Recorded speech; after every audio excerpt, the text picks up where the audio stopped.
Right, we're cutting across to the RSS's program in Nagpur.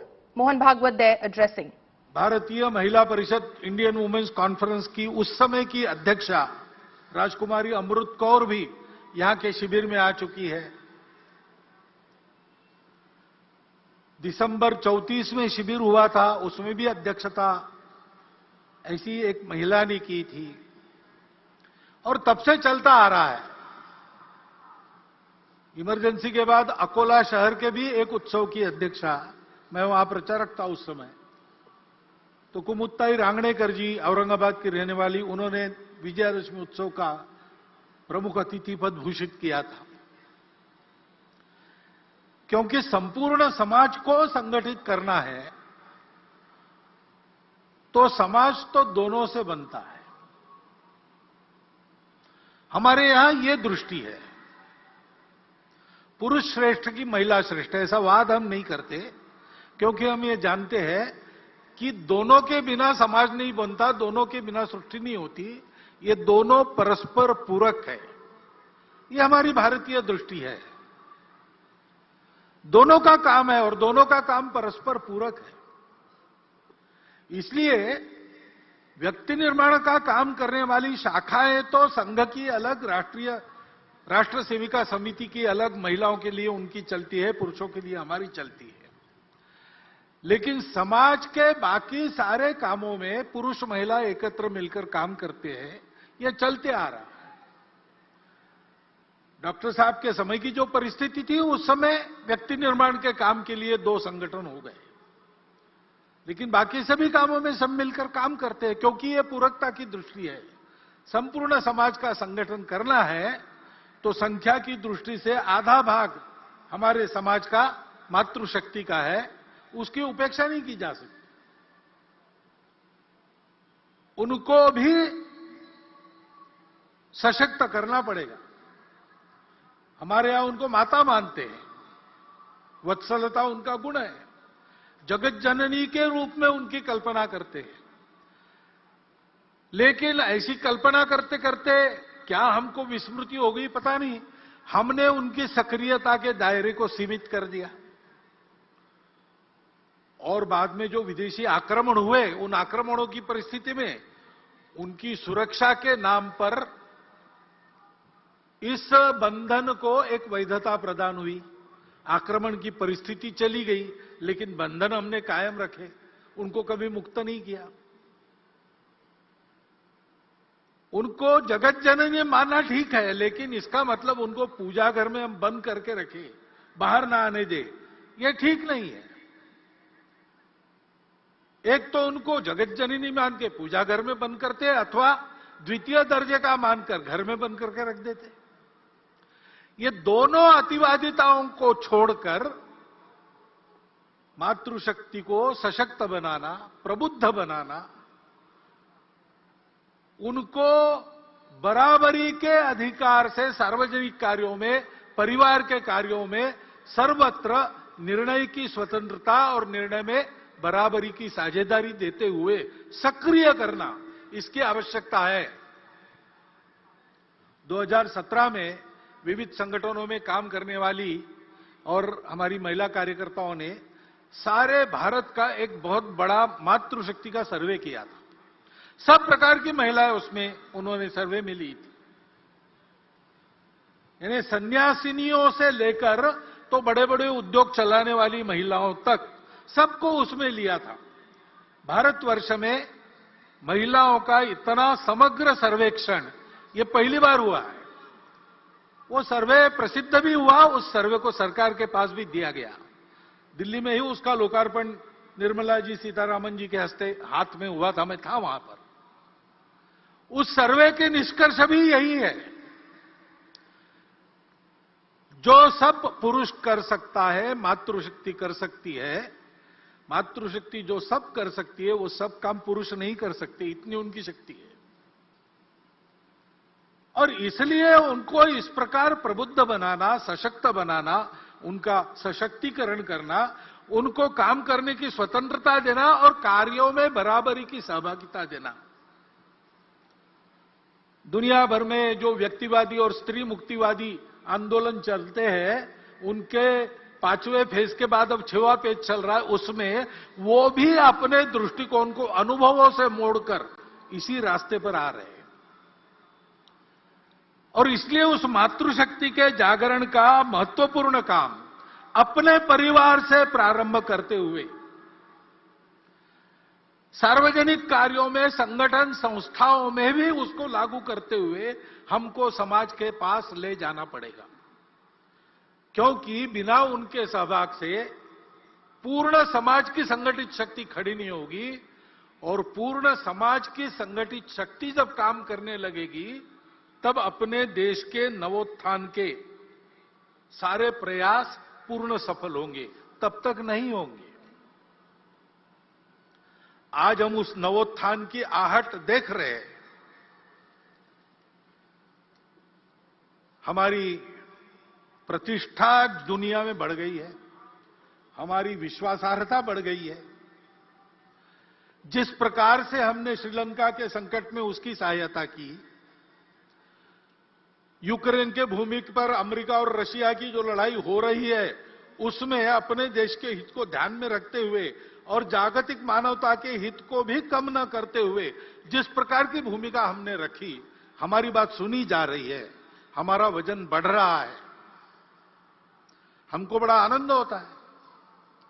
राष्ट्रीय सुरक्षा के मामले में हम उत्तरोत्तर सफल होते चले जा रहे हैं और स्वावलंबी होते चले जा रहे हैं। कोरोना की विपदा से बाहर आने के बाद अब हमारी अर्थव्यवस्था धीरे धीरे पूर्व स्थिति पर आ रही है और वो आगे जाएगी, ऐसी भविष्यवाणी दुनिया के सभी अर्थतज्ञ कर रहे हैं। खेल के क्षेत्र में भी नीतियों में जो अच्छा परिवर्तन आया है वो तो है ही, लेकिन हमारे खिलाड़ी ओलंपिक्स में और पैरा ओलंपिक्स में भी अपनी कर्तृत्व को दिखा रहे, विजय प्राप्त करके देश का नाम रोशन कर रहे। अभिमान से हमारा सीना फूल जाता है। अभी अभी दिल्ली में कर्तव्य पथ का उद्घाटन हुआ, लोकार्पण हुआ। उसमें प्रधानमंत्री जी के भाषण में उन्होंने अपने देश के नवोत्थान के इस उदय काल के दृश्य को स्पष्ट किया है। सांस्कृतिक प्रतीक, आर्थिक प्रगति के प्रतीक, हमारे देश के स्वाभिमान के प्रतीक, स्वतंत्रता के लिए जिन्होंने अपना प्राणार्पण किया, उनके गौरव के प्रतीक कैसे कैसे खड़े हो रहे, उसके पीछे अपने समाज का कर्तृत्व कैसे दौड़ रहा है, इस सारा वर्णन आपने भी सुना है।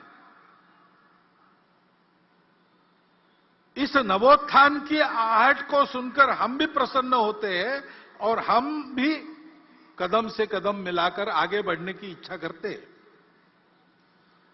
लेकिन इस दिशा में आगे बढ़ना है तो आत्मनिर्भर, ऐसा शब्द उपयोग करते हैं हम।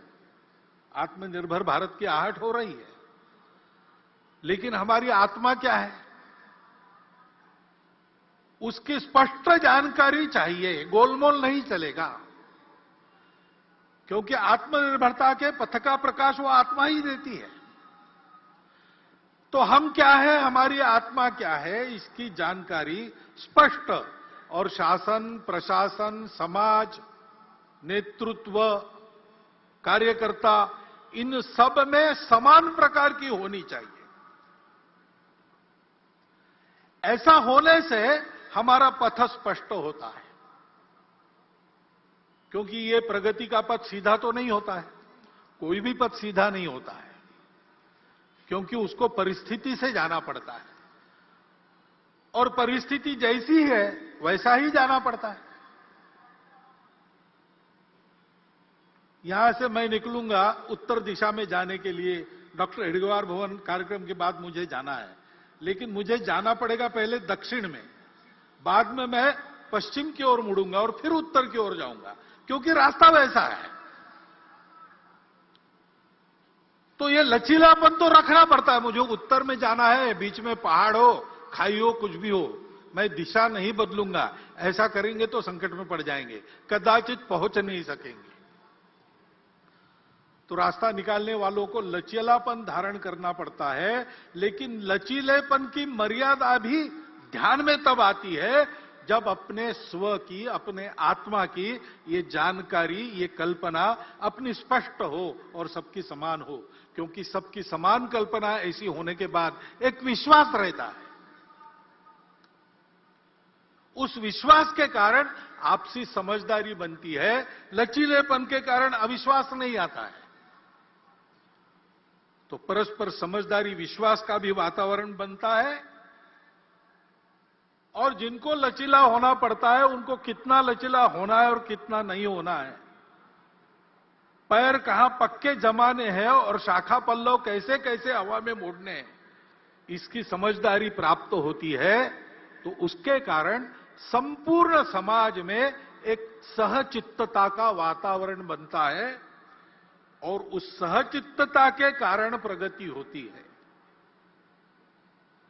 प्रत्येक व्यक्ति के और सामूहिक रूप से हमारे समाज के राष्ट्रीय चरित्र का ये महत्व का घटक है, सहचित्तता। इसलिए हमारे संगठन मंत्र में उसको स्थान है। समानो मंत्र समिति समानी, समानम मनः सहचित्तमेशाम, समानम मंत्र अभिमंत्रमेवा। सब समान कहा है, चित्त अलग अलग हो सकता है, इसलिए वहां साथ मिलकर चलने का निश्चय यानी सहचित्तता, इसको बताया है। उस सहचित्तता के वातावरण में सबको साथ लेकर हमको चलना है। और जैसा मैंने कहा, चलना है तो चलते समय कठिनाई आती है, बाधाएं आती है। दो प्रकार की बातों से साधारणतः सावधान रहना पड़ता है। पहली बाधा तो हम खुद रहते हैं। गतानुगतिकता स्वभाव की वो बाधा उत्पन्न करती है। रूढ़ि प्रियता के कारण वो बाधा आती है।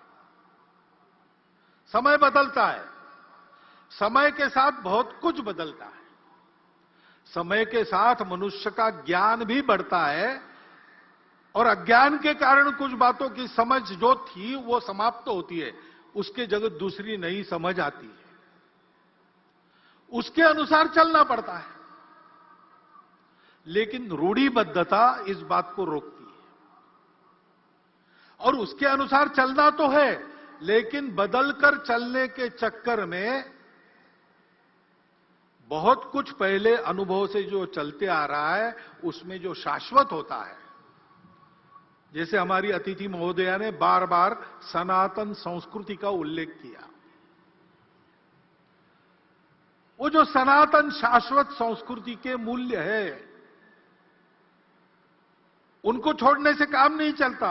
उसी बुनियाद पर नया युगानुकूल, देशानुकूल प्रतिमानक कौन सा होगा, ऐसा विचार करके चलना पड़ता है।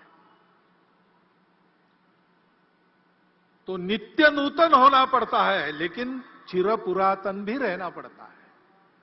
सनातन और नित्य नूतन ये साथ चलते हैं। बिना सनातन के नित्य नूतनता भटका देती है, कटी पतंग हो जाती है।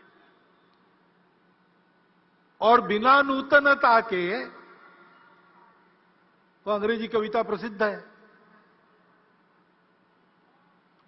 Old order changeth, yielding place to new, lest one good question should corrupt the world.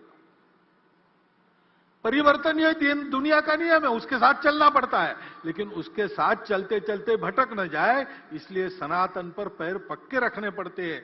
ये करने से मन की गतानुगतिकता हमको रोकती है। हमको उससे बाहर आकर अपने उस सनातन संस्कृति के मूल्यों का युगानुकूल, देशानुकूल अभिव्यक्ति करने वाला रूप क्या है, संपूर्ण दुनिया से जो आता है उसमें भी लेने लायक क्या है, उसको देशानुकूल कैसे बनाते हैं, ऐसा विचार करना पड़ेगा।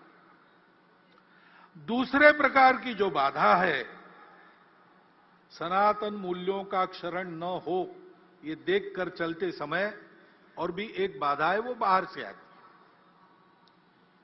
जो भारतवर्ष की प्रगति को होने नहीं देना चाहते। उसलिए भारतवर्ष के समाज में किसी प्रकार का सद्भाव, सामंजस्य जो नहीं चाहते, जिनके स्वार्थों को मार मिलेगी ऐसा उनको डर लगता है, ऐसा होने से वो सारी शक्तियां बाधा उत्पन्न करती है। अब उनके साधन भी होते हैं, अपना स्वार्थ साधने के लिए असत्य विमर्श पैदा करते हैं, गलत विमर्श पैदा करते हैं, हमको भटकाने के लिए, हमारे मन में द्वेष उत्पन्न करने का प्रयास करते हैं, हमारे बीच दूरियां बढ़ाने का प्रयास करते हैं। ऐसे सतत उनके प्रयास चलते हैं जिससे इस देश में एक आतंक का वातावरण हो, कलह बढ़े, देश में एक प्रकार से अराजकता हो जाए, नियम कानून के प्रति सम्मान न रहे, किसी को और कोई बंधन न रहे, डर न रहे, अनुशासन न रहे। इस प्रकार की कार्रवाइयां उनकी चलती रही है, वर्णन करने का जरूरत नहीं, हम सबको पता है, हम सब उसको अनुभव कर रहे हैं। और हम उनको पैठ दे इसलिए वो हमसे नजदीकी जताते हैं, जाति के नाम पर, पंथ संप्रदाय के नाम पर, अपने निहित स्वार्थों के नाम पर भी हमारे हमदर्द बनकर आते हैं। उनके इस चंगुल में फंसना नहीं।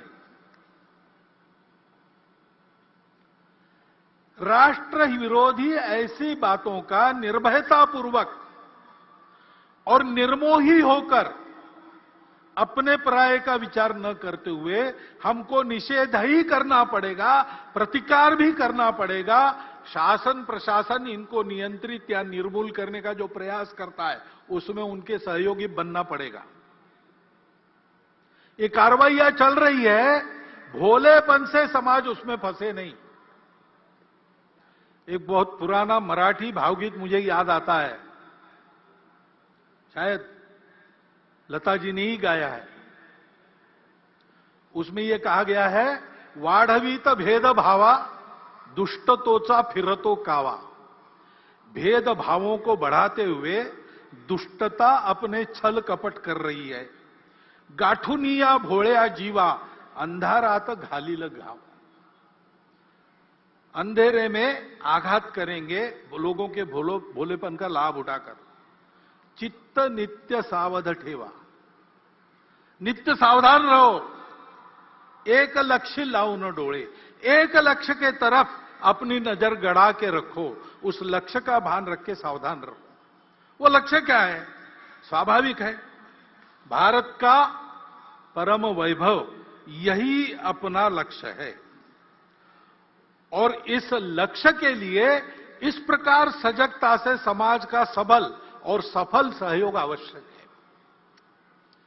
क्योंकि परिवर्तन आता है, परिवर्तन लाने वाले उपकरण रहते हैं, शासन है, प्रशासन है, समाज में तरह तरह के संगठन है, संस्थाएं हैं, एनजीओ काम करती है, लेकिन इन सबकी यशस्विता समाज का जब तक उनको समर्थन मिलता नहीं, समाज में जब तक वो परिवर्तन आता नहीं, तब तक ये सफल नहीं होती। कई इसके उदाहरण हैं। अब कई बार हम लोग मातृभाषा माध्यम, हमारे बच्चे अपनी भाषा को भूल रहे, आजकल लोगों को समझ में नहीं था, तकरार करते, ये भी कहते हैं नीति में चाहिए, नीति में चाहिए। अब नई शिक्षा नीति आई, उसके तहत उच्च शिक्षा तक धीरे धीरे मातृभाषाओं का आगमन हो रहा है। आगे चल के लागू हो जाएगा, पुस्तकें भी तैयार हो जाएगी, पढ़ाने वाले भी तैयार हो जाएंगे। लेकिन क्या हम अपने बच्चों को मातृभाषा माध्यम में, और आपके ऊपर पूरा भरोसा और विश्वास यह देश करता है। हमसे कोई पूछे कि देश की शान कौन है, तो मैं कहूंगा हमारे देश की सेना और पैरामिलिट्री फोर्सेस के जवान देश की शान है। कोई हमसे पूछे कि देश का भरोसा कौन है, तो मैं कहूंगा कि हमारे सेना के, हमारे पैरामिलिट्री फोर्सेस के जवान ये हमारे देश की भरोसा है, हमारे देश की शान भी है और हमारे देश की भरोसा भी है।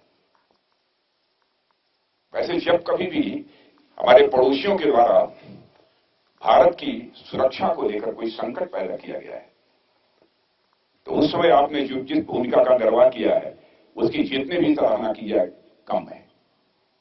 हमारे सेना के जवानों के कारण ही आज हमारा भारत सुरक्षित है और हम लोग सुरक्षित माहौल में आज अपने प्रधानमंत्री नरेंद्र मोदी जी के नेतृत्व में देश का तेजी के साथ विकास कर रहे हैं। यह सब आपके कारण है। राष्ट्र ही हमारा सुरक्षित न होता, राष्ट्र की सुरक्षा के प्रति हम आश्वस्त न होते, तो हम इस देश को ऊंचाइयों पर ले जाने के लिए जो कुछ भी कर रहे हैं अथवा जो करना चाहते हैं शायद हम वह नहीं कर सकते थे।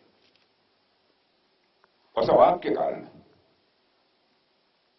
और आप लोगों को शायद इस बात की जानकारी नहीं होगी, दुनिया की दूसरे देशों में भी भारत के सेना के प्रति एक विश्वास और भरोसे का भाव पैदा हुआ है और लोग यह मानते हैं कि दुनिया की सर्वोच्च उत्कृष्ट जो सेनाएं हैं उनमें अब भारत की सेना भी है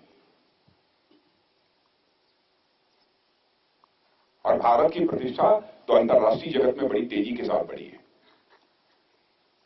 आपके गांव घर का, आपके पड़ोस का यदि कोई पहले विदेश जाता रहा होगा और आज यदि विदेश जाता होगा, आप उससे पूछिए कि पहले दुनिया के देशों में भारत के प्रति क्या धारणा थी और आज भारत के प्रति दुनिया के देशों में क्या धारणा है,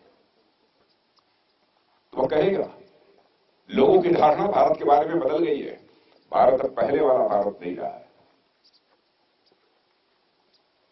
पहले भारत अंतर्राष्ट्रीय मंचों पर कुछ बोलता था तो दुनिया बहुत गंभीरतापूर्वक भारत की बातों को नहीं सुनती थी। भारत तो कमजोर भारत,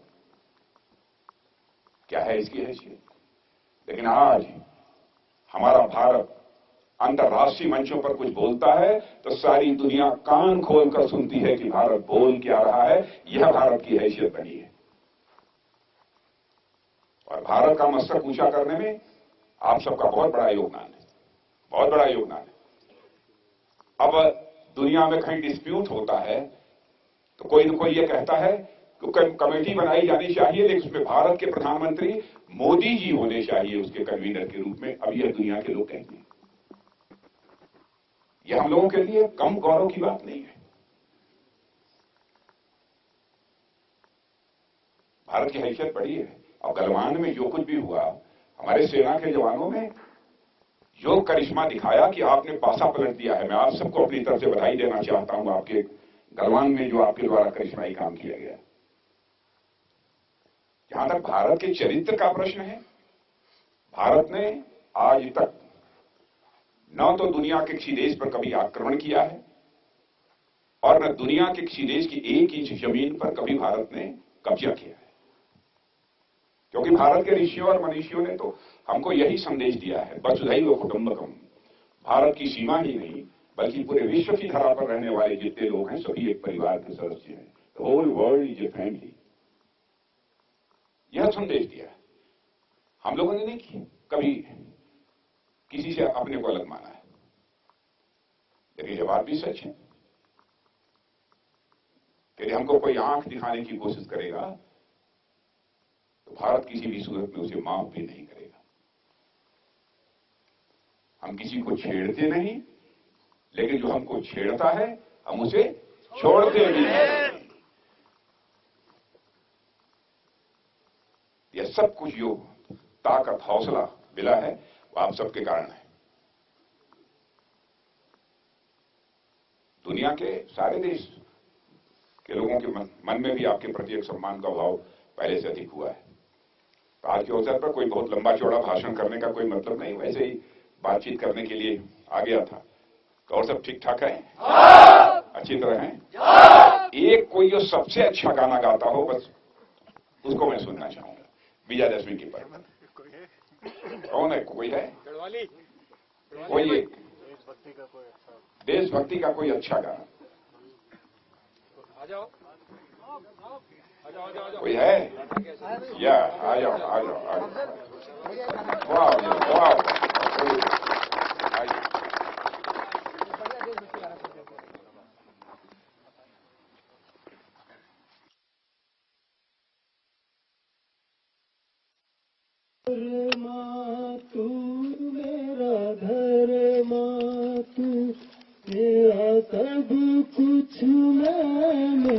सब कुछ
So that was, of course, Defence Minister Rajnath Singh interacting with our army personnel. He is in Chamoli district in Uttarakhand, in Oli.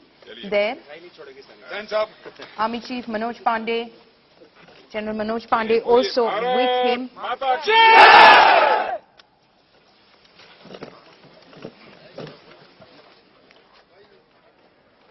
Earlier, of course, he performed the Shastra Puja on the occasion of the Shera. Cutting across back to Nagpur, where RSS Chief Mohan Bhagwat is addressing RSS workers. और सामाजिक स्तर पर कम से कम मंदिर, पानी, स्मशान सबके लिए एक हो। छोटी मोटी बातों को लेकर आपस में झगड़ा न हो। ये घोड़ी चढ़ सकता और वो घोड़ी नहीं चढ़ सकता, ऐसी मूर्खतापूर्ण बातें अब समाज के आचरण से चली जाए, इसका प्रयास करना पड़ेगा। ये प्रयास समाज में होगा, हम सब लोग करेंगे, संघ के स्वयंसेवक करेंगे, समाज के सुबुद्ध नागरिक करेंगे, तब तो विषमता का निर्मूलन होगा और आर्थिक और राजनीतिक स्वतंत्रता प्रत्येक व्यक्ति तक पहुंचाने वाली सामाजिक स्वतंत्रता का लाभ हमको होगा। ये हम सबको करना पड़ेगा। आर्थिक उन्नति के लिए भी रोजगार की बात आती है।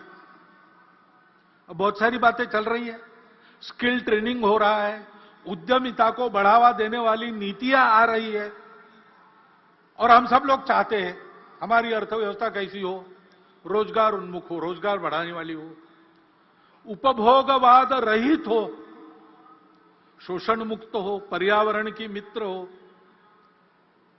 सारी दुनिया आजकल ऐसा ही विकास चाहती है, हम भी चाहते हैं, परंतु हमारे जीवन से भोग वृत्ति को हमने निकाल दिया कि हमारे जीवन में संयम है। हम अपने परिवार में रहन सहन में सादगी बरतते हैं, जितना आवश्यक उतना ही खर्चा करते हैं कि अपने वैभव का प्रदर्शन करने के लिए लुटाते हैं। हमारी प्रवृत्ति क्या है? हम इसकी चिंता करते हैं कि नहीं कि मेरे करने में, मेरे अपने लिए कमाने में किसी का शोषण न हो। योग कर्मसु कौशलम गीता में कहा है और तथागत ने कुशलस्स उपसंपदा कहा है। वो कुशलता ये है, अपना जीवन चलाना, दूसरे किसी के जीवन को हानि बिना पहुंचाए। ये हमारी परंपरा है। क्या हमारे जीवन में वो आई है? बीच में चली गई, हम स्वार्थी बन गए। उस स्वार्थ को अपने मन से हटाकर हमने इस आचरण को अपनाया नहीं, तो शोषण मुक्त अर्थव्यवस्था कहां से आनी? रोजगार यानी केवल नौकरी, और नौकरी के पीछे ही भागेंगे, और वो भी सरकारी हो और बने तक मेरे घर के पास हो ऑफिस, ऐसा सब लोग दौड़ेंगे तो नौकरी कितनी दे सकता है? सरकारी और प्राइवेट मिलाकर किसी भी समाज में 10, 20, 30% ज्यादा से ज्यादा नौकरियां होती है, बाकी सबको अपना काम करना पड़ता है। उस उद्यमिता की प्रवृत्ति बढ़नी चाहिए। स्टार्टअप्स वगैरह सरकार शुरू कर रही, सरकार उसको प्रोत्साहन दे रही, लेकिन हमको उधर जाना चाहिए। हम करते हैं तो होता है। कोरोना में हमने देखा, कोरोना में और बड़ी संख्या में 3 करोड़ से ऊपर लोगों का इधर से उधर जाना हुआ, रोजगार छूट गए, नए रोजगार नहीं बने। ऐसे लोगों को रोजगार देने का काम हमने किया, केवल संघ के स्वयंसेवक ने नहीं। कोई एक संगठन, एक सरकार, एक नेता नहीं कर सकता, लेकिन उस समय सब लोग इकट्ठा आ गए। शासन प्रशासन भी आया, समाज के सधन संपन्न व्यक्ति भी आए, उद्योग चलाने वाले लोग भी आए, संघ के कार्यकर्ता, समाज के कार्यकर्ता, सब एक हुए और सबने प्रयास किए, तो मिल गया काम लोगों को।